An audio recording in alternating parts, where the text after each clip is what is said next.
शाप से श्री हरि विष्णु शालिग्राम बन जाते हैं। किसके शाप से श्री हरि विष्णु शालिग्राम बन जाते हैं। तुलसी विवाह के भक्तों पावन तुमको कथा सुनाते हैं। तुलसी विवाह के भक्तों पावन तुमको कथा सुनाते हैं।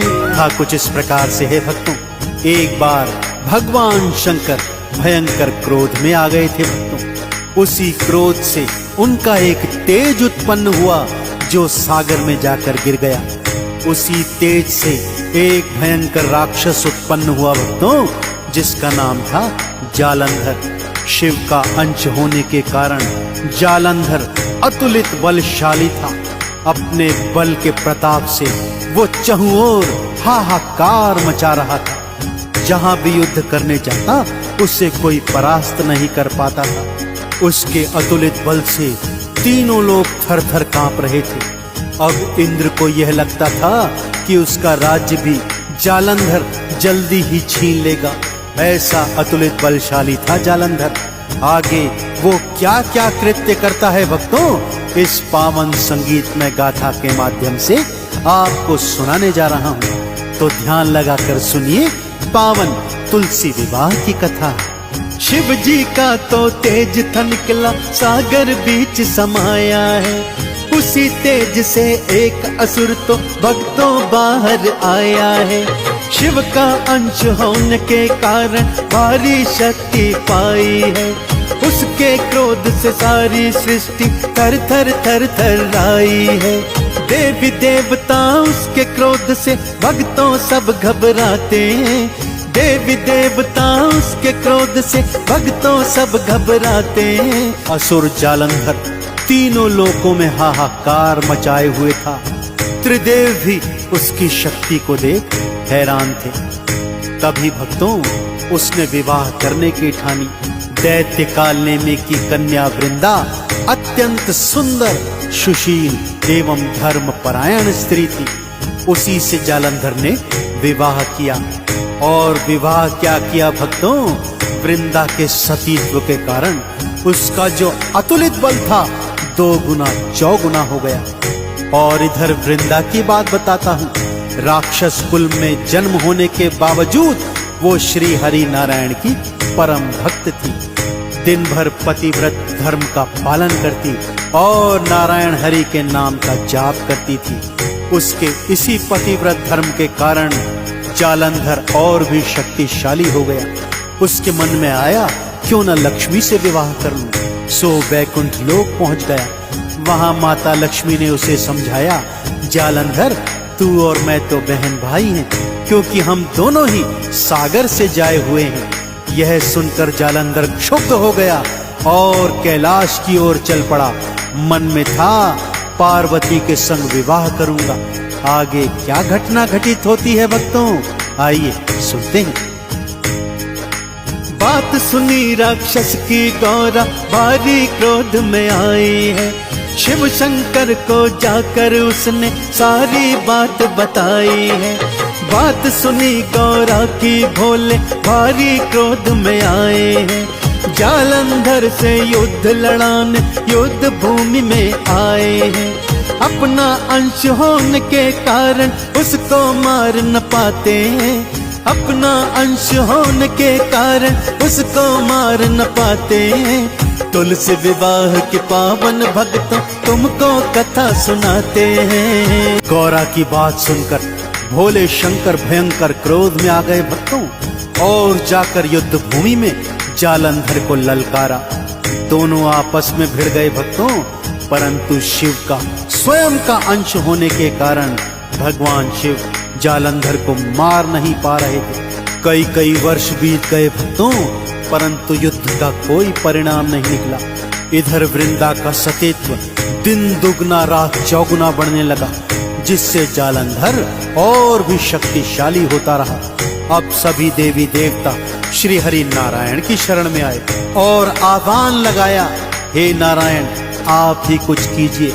वृंदा का सतीत्व आपको हरना होगा, अन्यथा ये राक्षस कभी नहीं मर पाएगा।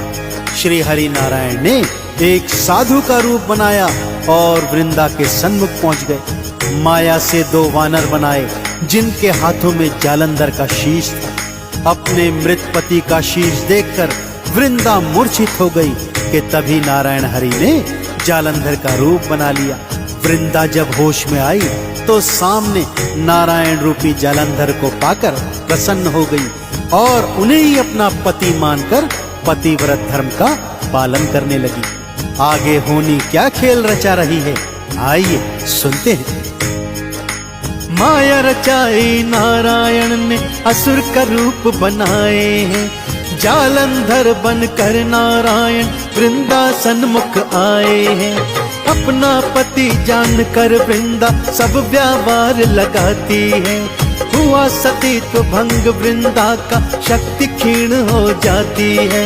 उधर जालंधर शिव शंकर के हाथों मारे जाते हैं, उधर जालंधर शिव के हाथों भक्तों मारे जाते हैं। तुलसी विवाह की पावन गाथा भक्तों तुम्हें सुनाते हैं। इधर वृंदा श्री हरि नारायण को अपना पति जान उनके साथ पतिव्रत धर्म का पालन करने लगी और इससे उसका सतीत्व भंग हो गया। भक्तों, उसका सतीत्व भंग क्या होना था, वहां पर जालंधर की शक्ति क्षीण हो गई और भगवान शिव के त्रिशूल के प्रहार से उसके प्राण पखेरु उड़ गए। जालंधर के सैनिक जालंधर का शीश लेकर वृंदा के सन्मुख पहुंचते हैं। वृंदा हैरान हो जाती है कि ये शीश मेरे पति का है, तो जिसके साथ मैं पतिव्रत धर्म का पालन कर रही थी वो कौन है। दौड़कर बाहर जाती है तो क्या देखती है, वहां उसका पति नहीं नारायण हरि खड़े हैं। यह देखकर वृंदा हैरान हो जाती है और रोते रोते नारायण हरि से कहती है, ये आपने क्या किया प्रभु, मैंने तो आपकी निष्काम भक्ति की थी, उसका ये परिणाम दिया, आपने आखिर ऐसा क्यों किया। उसके प्रश्नों को सुनकर नारायण हरि पाषाण बन जाते हैं, कोई उत्तर नहीं दे पाते। तब वृंदा हाथ में जल लेकर उन्हें श्राप देती है कि आप ज्यों पाषाण बनकर खड़े हुए हैं, आज से आप पाषाण बन जाएंगे। उसी क्षण नारायण हरि शालिग्राम का अवतार धारण करते हैं और इधर वृंदा अपने अग्नि स्नान की तैयारी करती है। एक स्थान पर जाकर चिता सजाकर उसमें जल जाती है। उसके जलते ही वहां पर तुलसी का पौधा उगाता है। आगे जानकर वृंदा भक्तों भारी क्रोध में आई है, तुम पाषाण बनो श्री विष्णु शाप ये उनको सुनाई है। अग्नि स्नान कर वृंदा ने फिर देह को अपनी जलाया है, उसी जगह पर भक्तों तुलसी का पौधा उग आया है। श्री हरि अपनी करनी पर भक्तों भारी पछताते हैं, श्री हरि अपनी करनी पर भक्तों भारी पछताते हैं। तुलसी विवाह की पावन गाथा भक्तों तुम्हें सुनाते हैं। वृंदा के श्राप के कारण नारायण हरि शालिग्राम का रूप धारण कर लेते हैं। भक्तों, वृंदा की मृत्यु से नारायण हरि भारी शोक में है, उन्हें अपनी करनी पर पछतावा भी है, परंतु क्या करते, जग के पालनहार हैं, संसार की रक्षा करने हेतु उन्हें ऐसा करना पड़ा।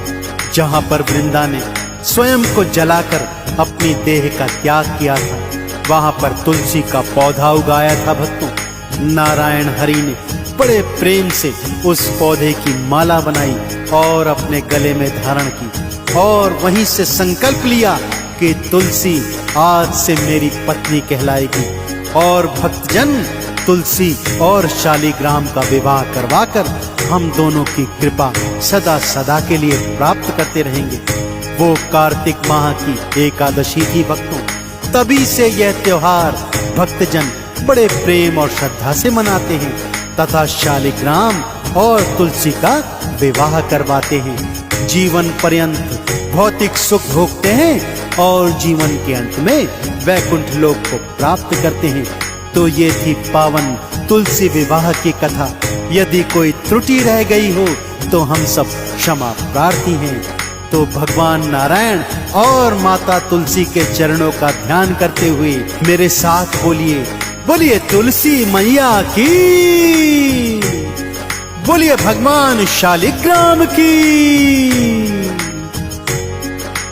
वृंदा के फिर शाप के कारण हरि पत्थर बन जाते हैं, तुलसी की माला थी बनाई हरि कंठ धरवाते हैं। तब से सारे भक्त तुलसी का भक्तों विवाह रचाते हैं, शालिग्राम संग ब्याह रचा के चंदन तिलक लगाते हैं। तुलसी विवाह की कथा सुनी तो भवसागर तर जाते हैं, तुलसी विवाह के भक्तों पावन तुमको कथा सुनाते हैं।